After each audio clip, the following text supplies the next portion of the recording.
Hey friends, this is Audie Cornish, host of CNN This Morning and The Assignment, and guess what? Every story you care about, every angle you want unpacked is now streaming on CNN. That means you can catch my show or other CNN programming whenever you want on your favorite device. And a subscription also gets you access to exclusive video series and unlimited articles. So subscribe to CNN at cnn.com/subscription.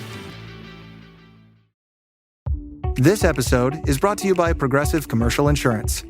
Business owners, meet Progressive Insurance. They make it easy to get discounts on commercial auto insurance and find coverages to grow with your business. Quote in as little as 8 minutes at progressivecommercial.com. Progressive Casualty Insurance Company. Coverage provided and serviced by affiliated and third-party insurers.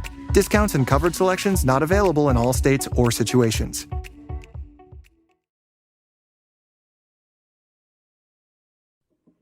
Hello, my name is Damon Friedman, co-founder and president of SOF Missions. As a 20-year veteran within Special Operations, I've gone through many challenges due to my military service and time in combat. We felt called to start SOF Missions to serve our fellow brothers and sisters in arms, focusing on suicide prevention and resiliency. Our mission at SOF Missions is to empower warriors to find purpose and be resilient. Since 2011, when we started the organization, almost 3 million men and women have deployed to Iraq and Afghanistan. Unfortunately, the scars of war take a toll on their psychological, physical, social, and spiritual health. Many veterans feel a sense of hopelessness and a loss of purpose when they return to civilian life. They feel isolated and alone, unable to reconnect.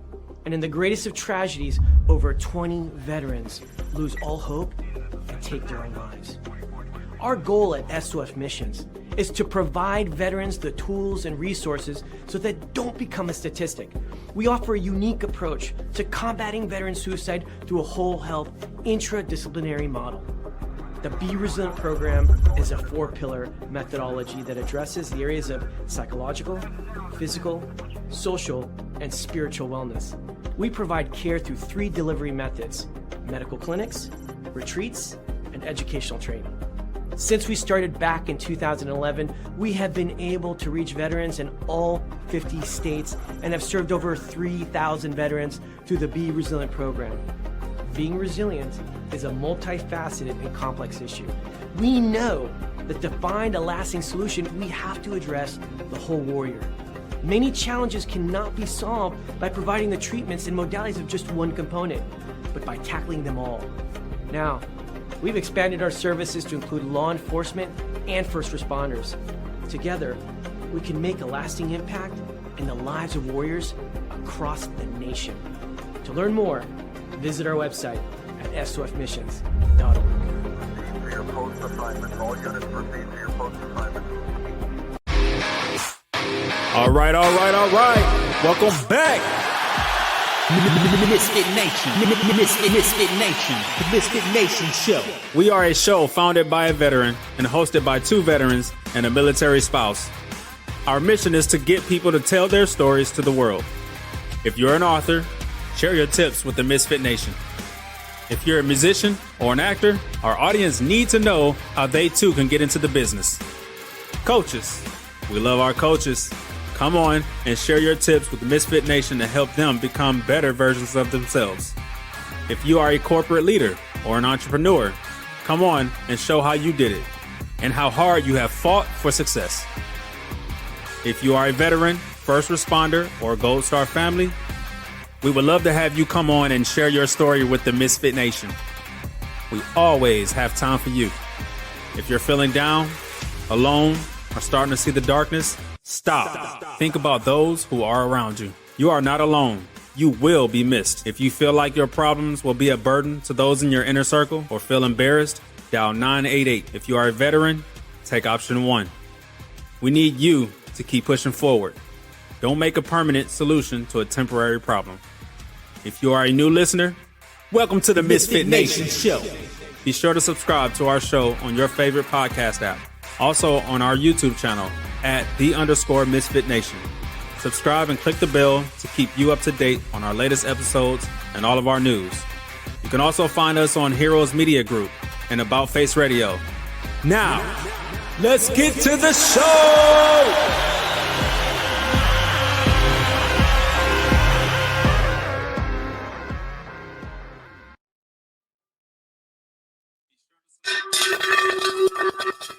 Woo! All right. Welcome back to the MisFitNation show, your Sunday after dinner edition of the MisFitNation show. We know you have other things you can be doing tonight, other places you can be flying, like watching the NFL, or what other sports you want to watch for your favorite shows, but you're here with us, and thank you for collecting your frequent flyer miles. Tonight, before we get started, we'll start off with a somber note. Rest in peace, Police Officer David Cahuso, Miami Beach, Florida Police Department, Florida. End of watch Tuesday, October 28th, 2025. Let's keep Officer Cahuso's family, his friends, his peers, and his community in your thoughts and prayers as they go through this sudden life change. They know every day they suit up, it could be their last day, but they don't want it to be. So let's keep them in your thoughts as you go forward. Tonight, we have a great guest coming on. He's a speaker, author, songwriter who equips people to guarantee their success through his D.R.I.V.E framework. After losing his first wife just 2 weeks after their son was born, he rebuilt his life from the ground up, overcoming grief, single fatherhood, and a complete career reinvention. So without further ado, let's welcome Mr. Weston Brandon to the MisFitNation show. Welcome, Weston. Hey, Rich. Thanks for having me, man. It's great to have you here, brother. It's always good to connect with people from different backgrounds and see if we can reach our communities together and maybe help reach one, teach one here tonight. Yeah, for sure. I was doing some digging on your show and who you talked to, and over the past couple of weeks since we got hooked up to get on here. And I gotta say, I love what you're doing. It resonates well with some little side projects that I volunteered to do some myself. So I'm sure we'll get to talk a little bit about that today. Outstanding. So with that, Weston, I gave basically the elevator speech pitch on you right there. If you don't mind, dig back into your goodie bag and go back as far as you want and bring us up to date from as far back as you want to go to how we got here. Yeah. So you guys heard Rich say that I lost my wife when I was 23 years old. I was very successful for all intents and purposes in my career that I was in at the time. I was in sales, selling mechanical engineering software. Actually to a lot of companies that supplied our military. I got to tour some really cool places and was making good money at 23 years old and had life for, all the goals that I had in life were I was checking off pretty quick. I'd gotten married, had a good career. We had just gotten a house and we're deciding like it's time to have a family. And my wife got pregnant and she suffered what's called an incompetent cervix at about 25 weeks along her pregnancy. Cliff notes of what that is basically she dilated but didn't go into labor. So basically the door opens and baby can come out. And that's obviously not ideal. So they put her on bed rest for a week and he ends up coming a week later. He was coming out breech. So they did an emergency C-section. At 26 weeks, he weighed 1 pound, 13 ounces. But other than just being too small, he was pretty much fine. He didn't have any developmental issues they were worried about. He didn't have any birth defects or anything like that. Like he's kind of a miracle coming that early without any complications. Just needed a CPAP. He didn't even need to have the breathing tube down his throat. She suffered a pulmonary embolism 2 weeks after that, though, which is a blood clot that usually starts in your deep leg veins and gets stuck in your lungs. So you have a pulmonary embolism, you just can't absorb any more oxygen. And I was with her at home when it happened. So she collapsed in my arms and I had to do CPR on her for a while until EMT showed up and eventually took over for me. And well, long story short, she didn't make it. So I had to, overhaul everything I was doing. And I quickly became a widowed single father at 23 years old and new dad, like all kind of, within the same 2 to 3 week time frame, and had to figure out, what do I do now? Wow. That had to be a punch in the gut and the heart, of course, at the same time. The love, you lose your love of your life, and you have a newborn son, 23 years old. Those of you who don't remember being 23 or haven't hit 23 yet, you're not all there yet. You're not fully equipped with all the tools to do everything on your own. You may think you are, but you're not. And I'm sure this did not help. Right. Yeah. I had to lean on family support a lot. My church home support, there were people there that were bringing me meals and trying to take care of us. And my in-laws, my first wife's parents were there. They were living kind of a nomadic lifestyle in this big fancy RV that they had bought. So they were at least, in a position that they could get down there quick and stay there with me kind of long-term over the next couple of months that my son was in the NICU, because he was there until, I think it was 2.5 months ish, because he was born late March and he discharged mid-June. And yeah, so it's like 2.5 months. And for two of those months, I was a single dad in there, just kind of living in the NICU with him. Wow, that's tough. No matter who's there with you, living there in the NICU as a single dad, going through life's change. We talked about the life's change for the officer and his family at the beginning. Mm-hmm. You're the opposite side there. Your wife never came home from the hospital, and your son is now in the hospital. You're there with him, and you're going through the ebbs and flows of now this new thing you call life. And that had to be an amazing journey, just for a hard journey for you and her family, her parents, as they were sitting there, coming in their RV to be with you and help you. And they're going through that wave of emotions as well. So it had to be kind of crazy at that time. Oh yeah. I had to lean back on everything that I believed or thought I believed was true at the time. I'm a huge man of faith, believe in Jesus Christ, and I make no reservations about that. And I served a mission for 2 years of my life for the Church of Jesus Christ of Latter-day Saints, trying to share that with some other people and kind of develop my own faith. And I had some really, really powerful experiences during that time, but also some really, really hard ones where I had felt abandoned for one reason or another, and had powerful experiences of God kind of showing me like, no, I'm here and I can take some of this from you if you'll let me, And so some of those experiences from earlier in life, I had to use as, I guess, kind of a crutch to remind myself, like, while I haven't gone through something quite this nuts yet, I had been through some things that at the time felt like the hardest thing I'd ever done in my entire life, and had been able to climb out of that. And it was just, I mean, obviously it's a different situation, so you're not doing it the same way again, but the same anchors that I learned and used previously, I had to use just at deeper levels when this happened. Wow. It's just amazing to see you sitting here now and just talking matter-of-factly about this, knowing that years ago when this happened, that it was probably just everything in your mind was going 100 miles an hour. What do I do now? How do I get out of this hole? I'm in a hole now. I don't know how to get out. We all rely on faith. I know many people say they don't believe, but they have faith in something and they believe. Right. And we all believe in something. There's a greater something out there than us.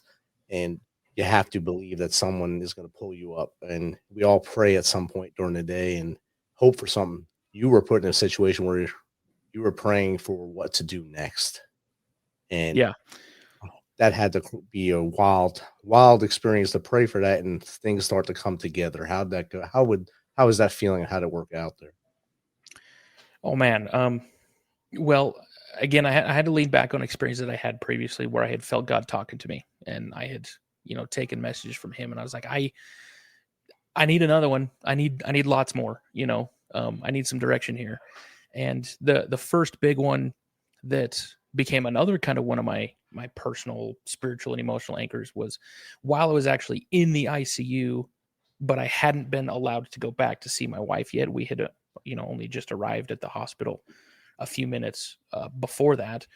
And there's a social worker that was assigned to us that is like relaying information between the ICU room or the operating room, wherever she's at, and to us, like keeping us up to date.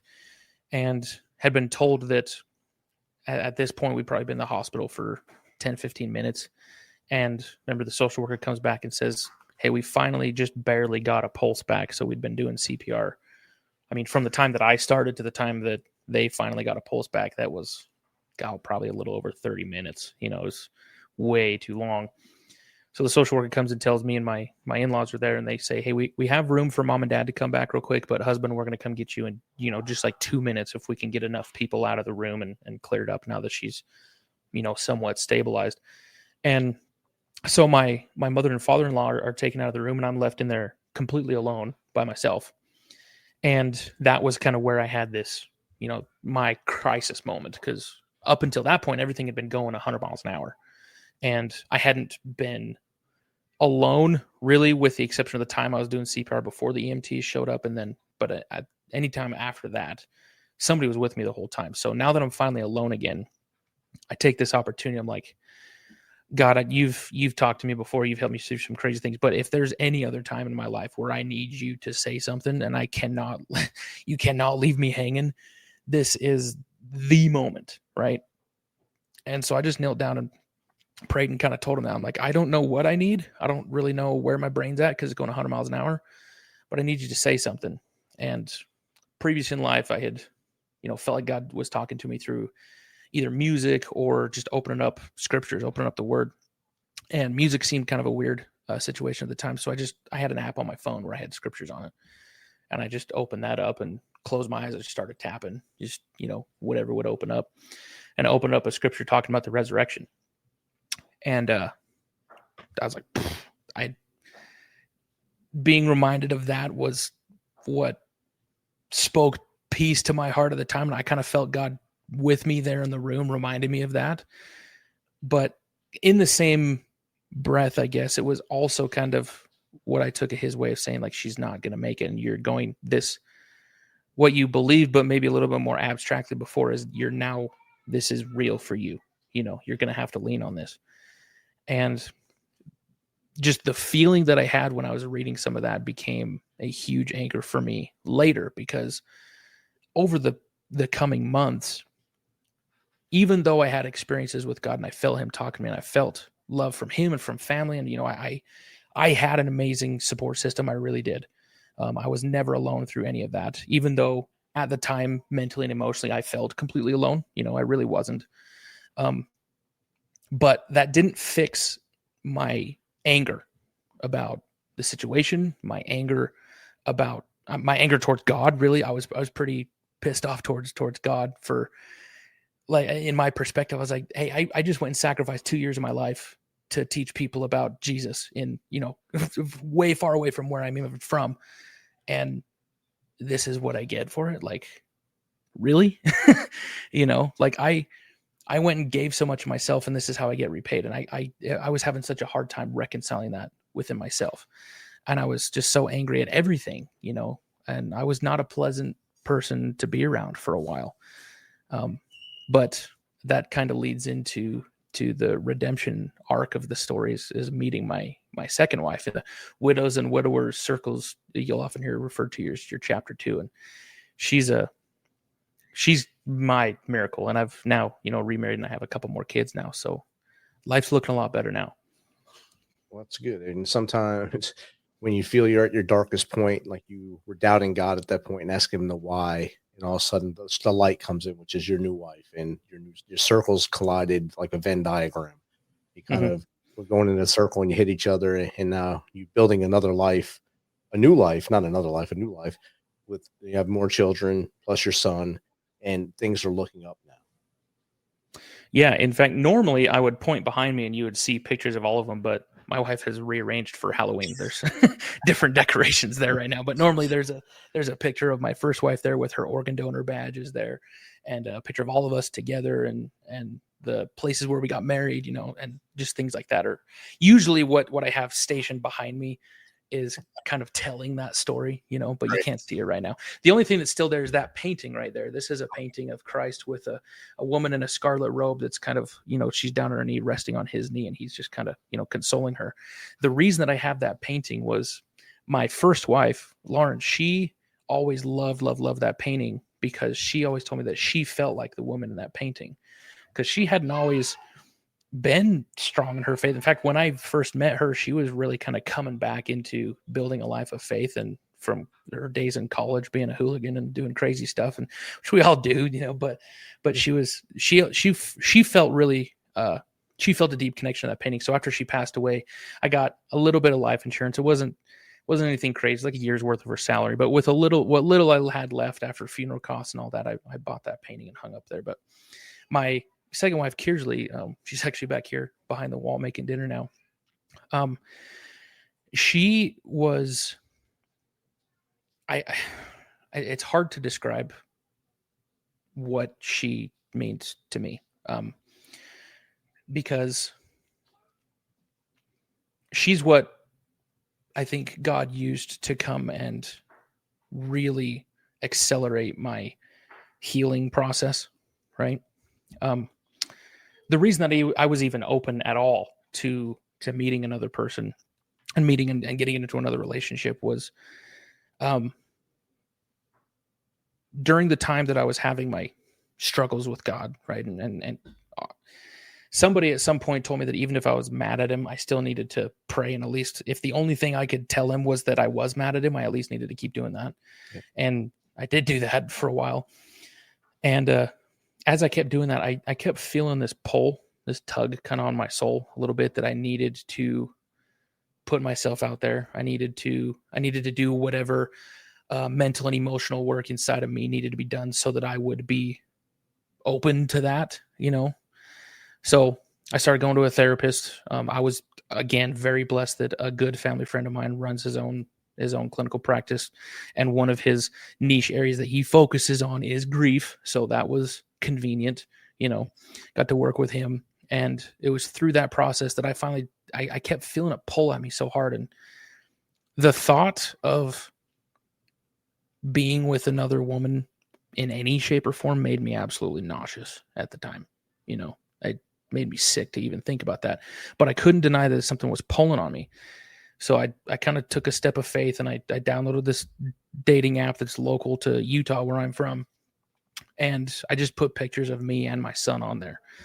I was like, I'm sure 90% of the people on here are just looking for hookups. So I'm just going to put the whole story on here. So I'm like, I don't want to even have conversations with people that are just looking to mess around. So by doing that, I figured, I'm like, well, this is going to filter out probably most of them. And the ones who do like swipe on this or whatever are either going to be absolutely nuts or emotionally intelligent people that are not looking to play games, you know? And well, you know, my wife was one of those that wasn't looking to play games. She had been married previously to it, and it wasn't a good relationship, and she'd gotten out of it, and life can kind of move forward with her. So she was the fact that she was even open to dating a guy that had another kid was a miracle in and of itself, that kind of stems from her life experience, you know? And yeah, that was, she's my miracle. You know, if I hadn't had intentionally done the work within myself that I needed to be open to that, then there's no way that I could have been ready for that once the opportunity came. You know what I mean? Definitely. And there's not many people that will openly say, I'll accept you and you having a child and stay with you for long term like you have. So it was a blessing in disguise that you met each other without, you know, with that swipe right, whatever it was, whatever app it is, however it works. I've never done them, but I always hear swipe right, swipe left. So whichever way it worked, yeah. it worked out for us. So it's Yeah, awesome yeah. that it worked out. And we do have a question from the audience already in here. So this might be the perfect time for this question. Oh, good. Let's do it. From, Carrie Owens 3. Weston, what was the hardest part of rebuilding your life after such a loss? Thank you, Carrie Owens. Probably the fear that I wouldn't be able to do it again because of how hard that how much effort it took to get to the point that I had in my career, how much effort it took to get to the point that I was in life where I was married and I had a house, you know, all these kinds of things. And I felt like everything had kind of got blown to smithereens. I couldn't do my job anymore. My job in sales, I had to do plenty of cold-ish calling, cold, warm calling, whatever, and find sales opportunities. You know, I was in charge of a particular territory at the time, but still, even just picking up the phone to call somebody that wasn't expecting me to talk to them already put so much anxiety in my head. I couldn't handle it. Even though before this traumatic event, I was very good at it and had no anxiety whatsoever with that. And I tried for months and couldn't figure it out. So that put me in a position where I was very, very nervous, very, very afraid that there was something broken about me that was going to withhold me being able to successfully rebuild my life, but also to provide for a new family and to achieve success the way that I saw success was, which was being able to adequately provide financially for a family, right?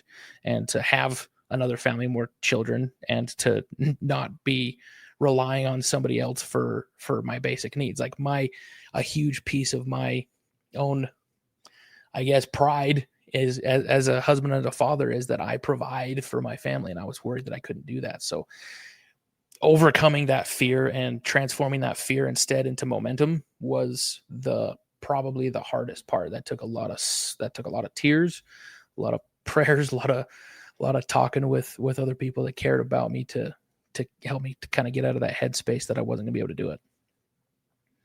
And you've definitely moved on. You've definitely propelled forward and northward instead of staying in a rut.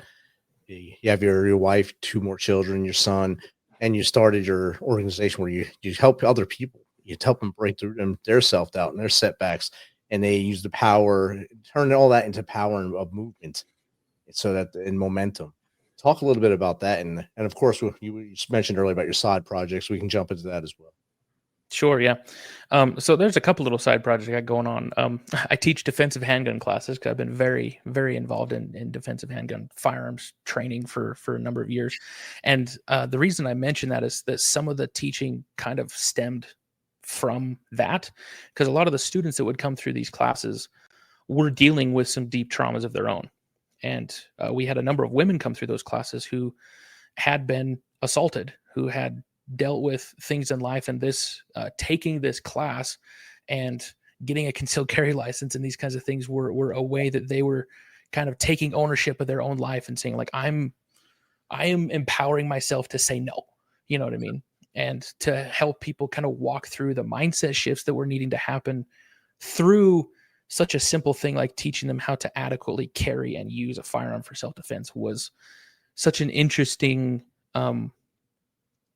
I don't know the word for it. It was such an interesting experience that's kind of where it started, that I started to feel like I'm enjoying this, not because, I mean, I love guns, sure, but I'm enjoying this more because of the life-changing lessons that I'm able to instill in some of these people. And I'm able to share my story in this, you know. And recently I've gotten involved with a group in Utah called the I Love You Bro Project, which is the only men's mental health organization that does support groups for men that's evidence-based. And when I say that, I mean that every single man that comes through into one of these free support groups has to fill out a little thing, and they basically self-report on where their mindset is at, what are they struggling with, what do they need, and every single person that comes through that, we get that data from them immediately, and then we build workshops for them based off of the real-time data. And some of the stories that I've heard, I'm going to turn my camera back on here. Some of the stories that I've heard from men in the short time that I've been involved with those guys has spurred me along kind of the same path. The same lessons are applied. And in my second career, I shifted away from sales and I went to trade school and got into HVAC and refrigeration. And then as a day job, I fix commercial kitchen equipment, fix ice cream machines. So, you know, if you want to have an episode on McDonald's ice cream, we can do a whole episode on that. But what quickly, I applied the same tenacity that I did in my sales career and in other times of my life to learning a completely different trade, and became very successful at it very quickly. And I learned very quickly, and I could also teach really effectively. So the guys that came after me that got hired, pretty soon, I just kind of became the trainer, right? Like the new guys would come in, they'd have them in the shop for a little bit, and then they just say, okay, go with Wes. And they just have them ride with me all the time because I was good at teaching them. And one of the reasons why is because initially the conversations would start technical. You know, I'm asking them, what are they learning at school? Thermodynamics, electrical stuff, asking questions about that. But the more I got to spend time with them, the more I would start to understand where they have some character flaws that they need to work on that's holding them back from being able to learn as quickly as they need to, because they have wounds that they're hiding. And when they're hiding from these wounds that they have either from childhood or teenager or whatever, they're putting on a mask and they're wearing this inauthentic version of themselves outward, and everything they're trying to learn has to get through those extra layers that they've stacked on top of themselves before it can actually stick. So they don't learn nearly as fast. So helping them to figure out what are those masks, how can we take them off, was also a very unexpected but a very interesting portion of training some of those guys. And as having all these experiences and starting to have a general idea of how to develop somebody, because I'm basically teaching them what I had to do for myself through earlier in life and then going through therapy and overhauling and, new career. Eventually it turned into, I was like, I'm going to put this on a book. And that's kind of where it came from. The book, it's called The Overhaul, Fixing Your Mindset and Driving Success. And that is just basically it's the gospel according to West, right? It's what I think or what worked really well for me and what I teach other people on how to force success in a life the way that they want it to look. And it's a very, very faith-centered book, but it's also a very scientific, technical centered book. So if you like science stuff, you're going to love the book. If you like faith stuff, you're going to love the book, and bridging those two worlds together on how to use the world that God has created the way he's created and the laws that he's put in place to force success, and basically how to exercise our faith is where that came from. What's the best place to get Overhaul at? Oh, it's just on Amazon. So if you search The Overhaul, Weston Brandon, whatever, it's on Amazon. Or actually, I tell you what, the easiest is just go to my website, westonbrandon.com, and then there's a little button, just hit the book, and it'll take you right to it on Amazon. Awesome. So go to westonbrandon.com. I've shared the link in the chat so you can find it there, and it'll also be in the notes for those who listen to this on audio. And as soon as you mentioned Overhaul, a question came in about Overhaul. So it's like AI, either AI is in here or some algorithms working very well here tonight. Perfect. At Jelly Food wants to know, what message do you hope readers take away from the Overhaul? Thank you, Jelly. Yeah, thanks, man. If I had to boil the entire book down to one sentence, it would be that clarity comes through committed movement. And that whatever, I mean, that could be, you're looking for clarity on just about anything, right? But say if you're looking on clarity, what to do with your life after the rug's been pulled out from under you, the framework that I teach in that book, I call D.R.I.V.E. Discover, resolve, invest, visualize, and elevate. Discover and resolve kind of go together because it's discovering, as I mentioned, the wounds that you have, the masks that you wear, but also discovering other things about yourself, like strengths and weaknesses, which can be situationally dependent, of course, but discovering more of who you are really, like underneath the masks, right? And then resolving those things that are not in harmony with what you want your life to be, and like diving into the engine room of your soul and figuring out if you like what's in there or not. If you do that enough, then everybody that I've talked to, if they've done enough self-improvement work, kind of like that, diving into themselves, then they start to experience that same kind of pull that I was talking about earlier that I experienced with, I need to find another woman, I need to find another career, and they start feeling this pull that I need to do something. I think everybody has a little bit of that, but those who can do enough work within themselves can start to get a general idea where it's coming from. Not exactly, but like I talk about, like it's a trumpet that's calling to you way off, a few ridges over, a couple mountain ranges over or something. You can hear it, but you don't know exactly where it is, but it's generally somewhere in this direction, right? And as long as you move that way, anywhere within this kind of margin of error, you're still getting closer to it. At least you're not moving the opposite direction, right? And that step, that movement, is the invest part of that framework. The visualize is where I start to bring in the faith and the science-based things on how to make sure that your investments pay off. And it's really visualizing where you're going, but specifically with gratitude, as if you've already made it there. Because when I was deciding that I was going to teach this more, and I was trying to, finish overhauling my own life and get better in my career, I was learning a lot in trade school about the laws of thermodynamics and electricity and stuff, and really learned a lot about what's called the law of vibration. Specifically, that we transmit energy through vibration. It's how we make the lights work. It's how we, in the HVAC world, it's how we capture the heat energy in your house and get it outside if we need to make it colder. Or the opposite, it's how we capture heat energy and bring it inside. It's all transmitted through the vibration of molecules. And anybody that goes to trade school for refrigeration is going to learn how that works.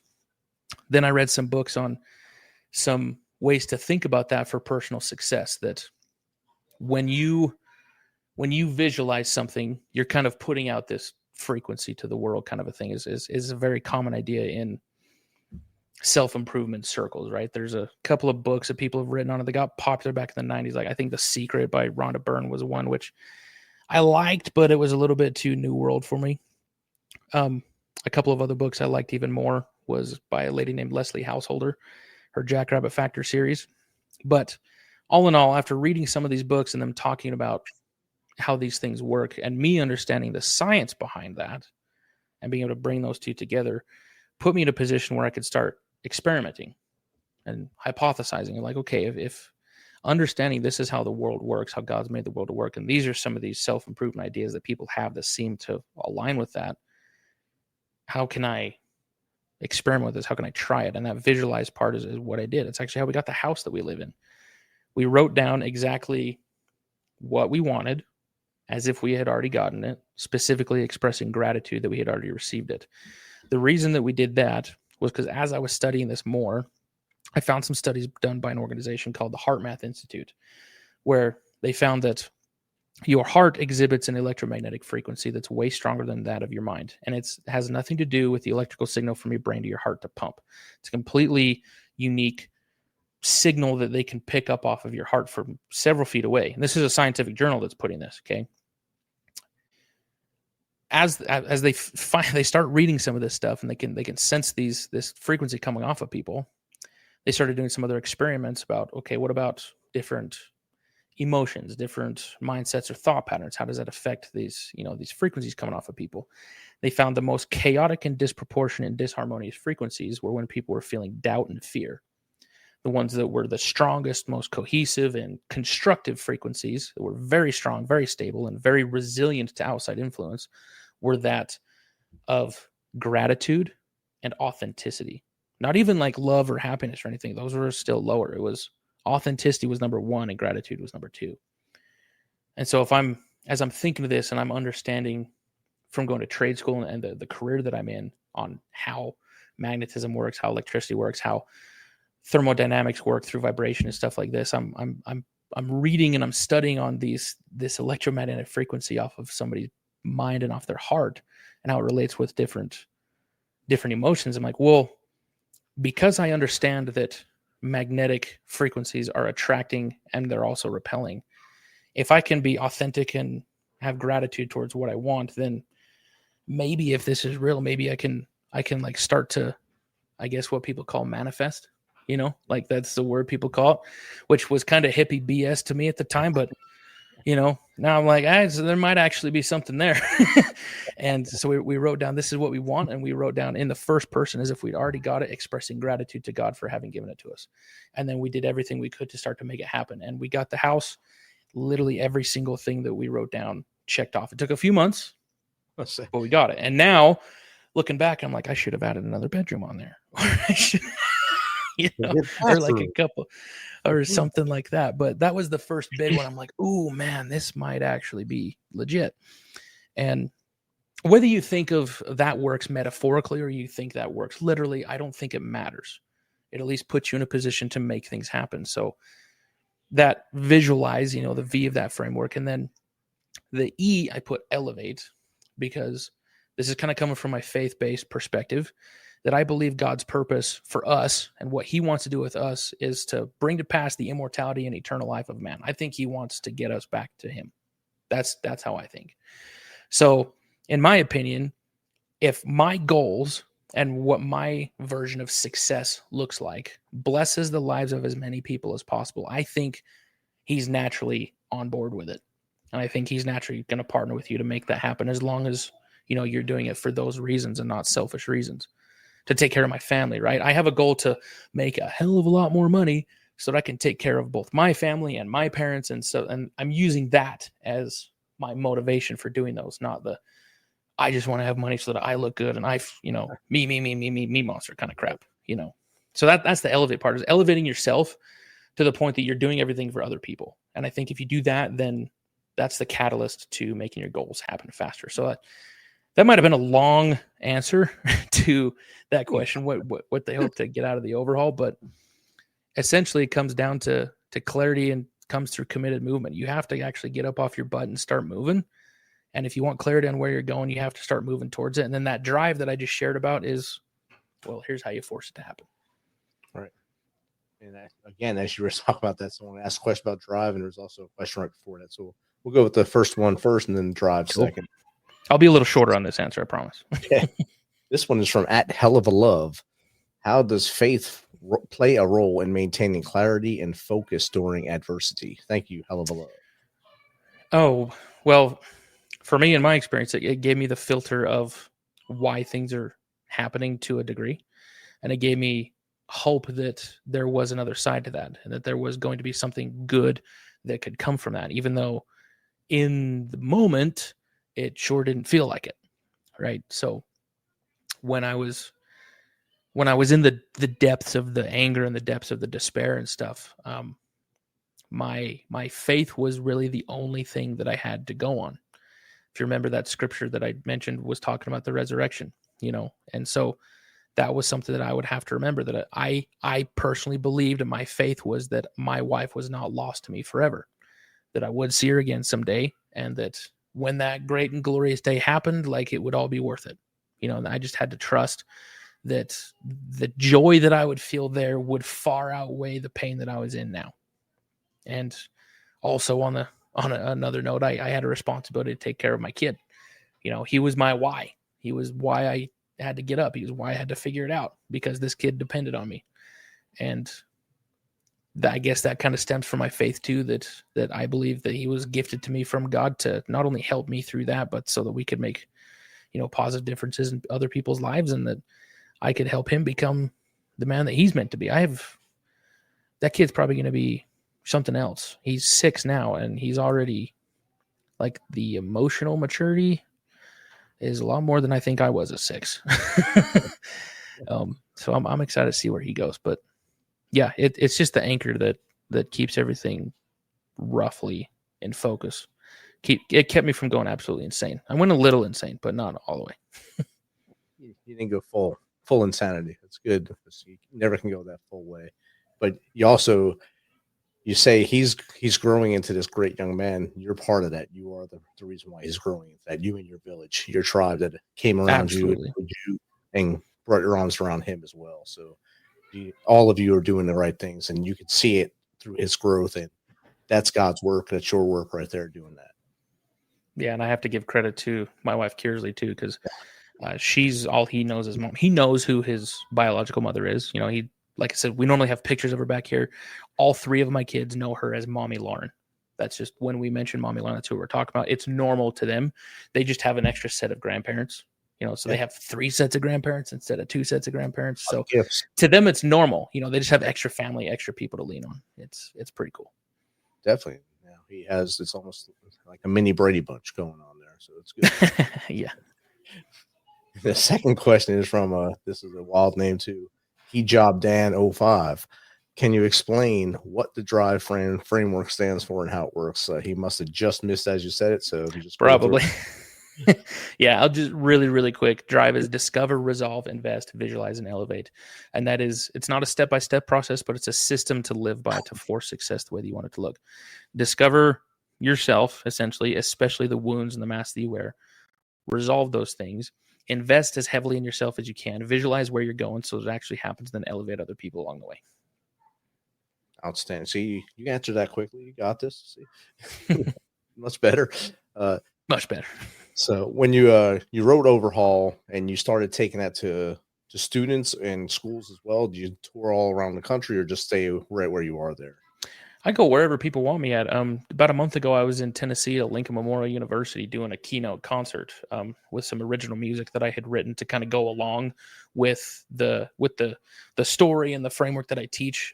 That one was a group of veterinary science students, and the guy that hired me to come out and do that, he had a connection to Utah, and I actually went to the same school as his wife, so they kind of found me through some Facebook stuff. And anyway, he's like, yeah, our these veterinary science students are very high achieving, very motivated, very driven people, but there's an intense sense of anxiety and fear that, like, I don't know if I'm going to be able to run a successful veterinary practice. A lot of these people are having to go into business for a practice, or I don't know if I'm going to be able to finish my coursework because it's very demanding. So they wanted a message of how to transform fear into momentum and force success, right? So it worked very well for them. And I'm also just in a couple of weeks, I'll be up at a school district in Idaho that licensed the D.R.I.V.E framework for me to create journals for their students. And so we have this whole journal to take their students through the Discover, Resolve, Invest. Specifically, their issue that they told me they were having was that their student, this is a rural school district in Idaho, a little tiny place. And thankfully, I just got all the agreements signed so I can actually tell you where it is. It's called Chalice, Idaho, tiny little town. And they said that their students, for some reason, through the school counselor was telling me that there were some TikTok trends these kids were all super involved in for some reason that were making them feel like it was less than to be from a small town and that they were restricted. They didn't have, like, success wasn't going to really happen for them because they were from this little rural town. I'm like, I grew up on a cattle ranch. I didn't graduate from a small town. We eventually moved more into the city right before I graduated. But the main reason why I got the job interview that I did for the trades job that I have now was because I came from that background. The guy, I literally asked him, I says, why did you have me come and interview, but not have anybody else interview? I was the only one he called. Wow. He says, because on your resume, it said you grew up on a cattle ranch. Was that true? I says, he says, well, I figured I wouldn't have to ask you what to do more than once. Like, true. Okay. So, I got the job so I was just sharing some of those stories. She's like, that's exactly what we need for these kids. So we tweaked the D.R.I.V.E framework to be, instead of what are my wounds that I have, it was more like, what are the lies that I'm allowing myself to believe? And how can I change those lies into actually build success and be confident and excited for graduation instead of like overwhelmingly depressed that my life's just going to crash and burn. Right. And so, yeah, it goes other places. Like, actually, in a couple of weeks, I'll be in Texas and San Antonio speaking to a widows and widowers conference. So, we can tweak the material for that. Obviously, being a widower myself, that fit really well. So they'd heard my story and wanted me to come down, do a little keynote concert for them, sing some of the music with them. And it's cool. It's fun. I really like it. I'll go anywhere as long as I can afford it. All right, listeners, you heard him. He'll go anywhere, and he likes small towns. I had to look up where Lincoln Memorial University was. I'm in Tennessee, so when you said it, I was like, oh, yeah. I don't know where it is, so I have to look. It's due way east from here.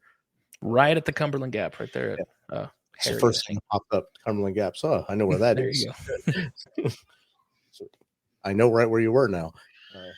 I'm west of Nashville, where I am. So. Oh, gotcha. Cool. Totally opposite direction, but Tennessee stretches. It's long and thin, I guess we can call ourselves. Right. So we spread across. It's great that you're able to have that outreach and be able to tweak it to the audience and show it, reach more of an audience, basically, because you can tweak the framework. It's not just rigid where it has to be this, and this. You can tweak it so you're reaching those middle schools, you're reaching them college kids in veterinary sciences. Where you can go out to, like, you go into the widows and widowers conference, tweak it to them with your own personal story, because that's your wheelhouse right there. That's perfect because you've been through the same thing they're going through, and you can talk about everything they're going through, and none of you will be speaking a different language. It's going to be the same language. Right. Yeah. The widows and widowers circles, or I guess the grief circles in general, are the groups that I hope, and I know I will over time, be successful enough speaking to the groups that'll pay so that I could donate my time to go speak to the widows and widowers groups. You know what I mean? So, because that is a niche enough group that like, I'm not going to make a career off of speaking to only those people, I don't think.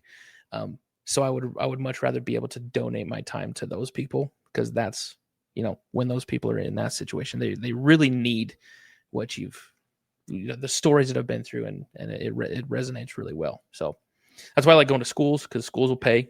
And then if the schools can pay, then I can donate my time to a widows conference somewhere, You should look into getting with Gold Star families for the military as well, because a lot of them about the same age as you when they suffered their loss, or that your age or younger, actually.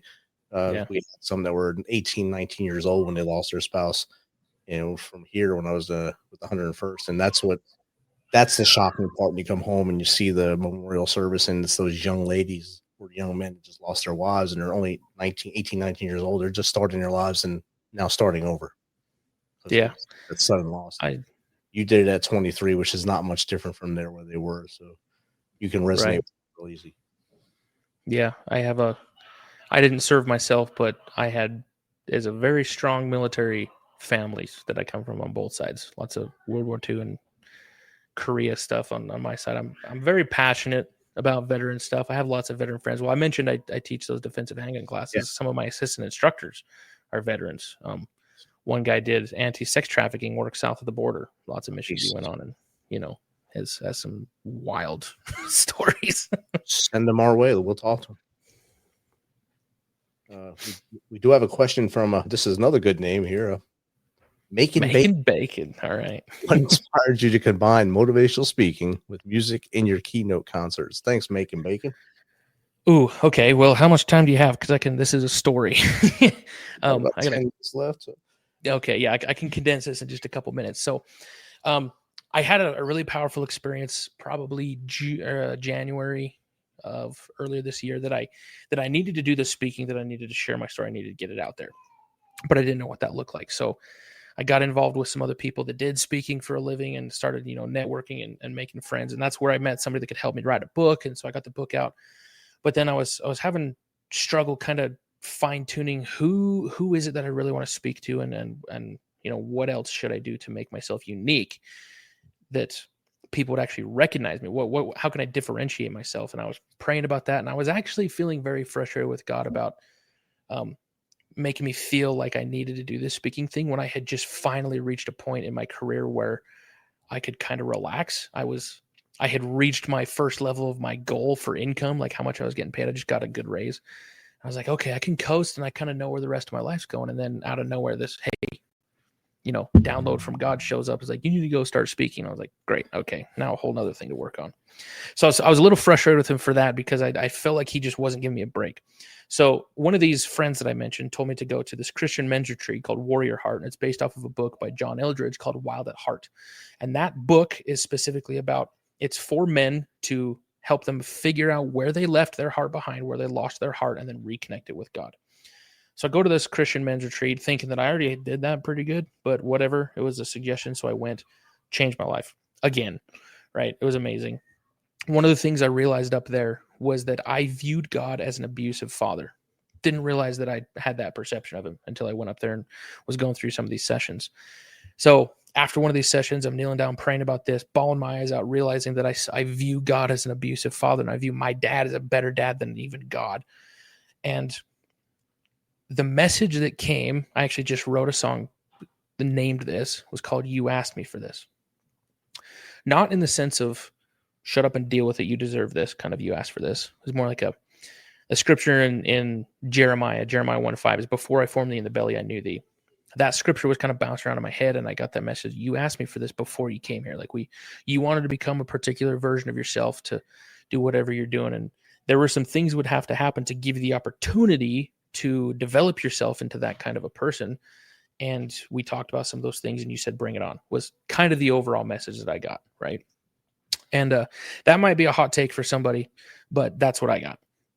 So I was like, oh my gosh, okay, that completely like flipped my relationship with God, my perspective of him, and changed a lot of things. As I'm kind of recovering from this, walking back to the barn where they were doing these sessions, this was a retreat up in the Wasatch Mountains. Had this big barn where some therapists would come and give a session about something. As we're walking back to this next session, out of nowhere, the words hit my mind so hard, and it hit my heart so hard. It's really hard to describe what that feels like, but it said, it's time to write your song. And I stopped walking right there. I'm like, whoa, okay. I had gotten a feeling that singing was going to be something I'd have to be willing to do, because I'd done a lot with music previously in life, but I'd never written music before. So then I started like arguing with God in my head. I'm like, are you serious? I don't even know anybody that writes music. How the heck am I even going to do that? So then I walk into this next session with now that thought's bouncing around in my head. Like, how am I even going to go about this? And the session starts, and they have this guy get up on stage before the next speaker gets up there, and he gets up and he has this guitar, and he says, hey guys, I help people write music for a living, and these guys asked me to write a song for this retreat. So here it is. And I'm like, you gotta be kidding me. It's like, here it is, dude. Here's the guy, And so I connected with him after that, and he just helped me kind of figure out what's the thought process behind writing music and how do you do that. So very quickly I started thinking about that, and immediately 3 songs, like the lyrics would not stop over the next week. I wrote lyrics to 3 songs, and then a 4th one a little bit later. And those have now worked into my keynote, and my keynote works perfectly well with the messages that those songs portray. And it's been a wild ride, but that's kind of how it happened. It's a little crazy, but it's fun. That's outstanding. And like we talked just before you answer that question, man, we blazed through this hour, and it's great when that happens because that means we're having a good conversation. And you're sharing a great story. Of course, the story doesn't start out well, but it is ending well because you've learned so much. You've learned, you grew, and you're growing still. And you're taking all these tests that God, all these fastballs that God throws at you. You're swinging and hitting them home runs. Just had to throw that baseball analogy, and Game 7 was last night. Yeah, I watched it. There's a home run that won it, so I had to throw the analogy in there. So kudos to me for remembering that tonight. But Weston, it's been great chatting with you for this last 54 minutes or so. We ask our guests 2 questions at the end. The first one is, what's the best way for our audience, the Misfit Nation, to get in contact with you if they want to either speak to you just like we were, or maybe have you come speak to one of their conferences or something? My website has a contact form, and I promise I actually do get those emails, and I read every single one of them. So you go to my website, westonbrandon.com. That is the most direct way. The social media that I'm the most active on is Facebook, and that's just facebook.com/westonbrandon. And then I'm on, Instagram and TikTok and those two, because as much as I hate social media, that's where the people I'm trying to speak to hang out. So, I have to do that. But yeah, Facebook and my website would be the 2 quickest, easiest ways to get to me. Awesome. I put your website's going across the bottom, and it's in the comments again right now. And the last question we ask every one of our guests, right before we let them go, we put them on that hot seat. What's 3 things the Misfit Nation can start doing tomorrow to be better people? Well, my faith is the anchor to all of my personal morals and my personal values. So the first step would be figure out, what do you believe in, and get really straight about that. Not being, I'm not sure about what I believe in. If you're in the position where you're like, I'm not sure if I believe in God, I'm not sure if I believe in whatever other thing your thing is, figure that out. Because if you're wavering in your belief on some type of spiritual things, I personally believe it's really hard to not waver emotionally and mentally when trials come along. So figuring that out first, I think, is priority number 1. The second thing is, as weird, we're going to kind of take a little bit of a turn here, but getting straight financially is such a stress reliever. Holy cow. And I'm not going to pitch some service to you. I'm just saying, that was one of the biggest things that I got advice from and got help with when I went through what I did, was getting some finances straightened out, so that wasn't just this overwhelming pressure on me that was just making everything worse. You know what I mean? So whatever you have to do, you talk to somebody that can help you with that, do that. That helps stress a ton. And then your relationship with your spouse and your children, if you are married, is also probably the third leg to that stress relief and emotional mental health triangle. So I'm my spirituality, you could say finances are basically my worldly things are taken care of, what I'm responsible for. And then my relationships with my wife and my children are those 3. I can't tell you which one's more important, because I don't think either one of them is more important necessarily, because they all play such a key role in my emotional stability. Right. But making sure that I am giving my wife and my children the attention that they need, and that my relationships with them are good. And I think if I can focus adequately on all 3 of those, that there's not a whole lot that I can't overcome if I'm square on all those 3. Outstanding. Those are 3 great things, and they're all in the chat right now. Figure out what you believe in and get strong with that. Get straight financially, fiscally, and then, of course, your relationships with your significant other and families. Make that strong, and be present. Be present with that relationship. Don't be outside of it. So, if I can throw one other thing in there, just a little value add for anybody else here that's listening. If you do go to my website, if you go to westonbrandon.com, you should get a pop-up window that's a free ebook. I wrote a little ebook called God's Laws of Success, and that dives a little bit deeper if you want to have a little bit more faith-based approach on how to make secular success happen. I wrote a little ebook about that. I didn't get to talk a whole lot about those things today, but that is what I'm most passionate about teaching other people. And I'm actually building a community of young adult men 18 to 25 that are wanting faith-based anchored material to launch secular success from. So if you want something like that, you can go check that out too. Outstanding. Thank you, Weston, for sharing that with the Misfit Nation. Misfit Nation, go to westonbrandon.com, and when that pop-up window comes up, hit it, and it gets emailed to them, I'm guessing, in the link, and they'll be able to open it up. And keep it on your tablet, your phone, wherever you are. That way you can check it out and get that success going. Weston, thank you for hanging out with us tonight and spending some time away from your family to hang out with us on a Sunday night and just share your knowledge and share your journey with us. It was an amazing journey. Yeah, thanks, Rich. I really enjoyed this one. It was a good time. Outstanding. Misfit Nation, as always, remember, you are important. You are loved. Do not make a permanent solution to a temporary problem. If you see that darkness coming in, remember, a day tomorrow is better with you than it is without you. Phone your friends. Take that 1-inch piece of paper out of your wallet that we tell you to have. Call those 3 people. If they can't help you, dial 988. Get the help you need. 988 works. If you really don't want to do that, contact us. info@themisfitnation.com, jake@themisfitnation.com, or steven@themisfitnation.com. We will be there for you. We will stay on the line with you until we get you the help you need so you're with us tomorrow. Till next time, be humble, stay hungry, and keep hustling. Because we are the Misfit Nation.